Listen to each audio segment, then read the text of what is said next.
মুখে মুখে তর্ক করবা না কইলাম। তর্ক করলে কি করবেন? তর্ক করলে কি করব? একটা হয় আমি পিহিরিতে বুঝি কম, বুঝাইলেও বুঝি না, কিসের মোহে পুইরা ঘুরতে থাকি নিজেও জানি না।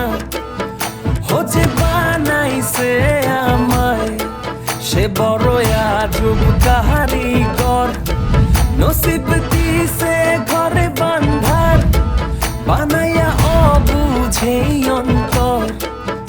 আমার কুল নাই কিনার নাই, সত্য মানুষ হইতে চাই, মিছা জগৎ ও মিছা সহকাল পোহাইবার ধৈর্য নাই। কত রং তামাশা কর গো মানুষ, রঙ্গলীলার ভবে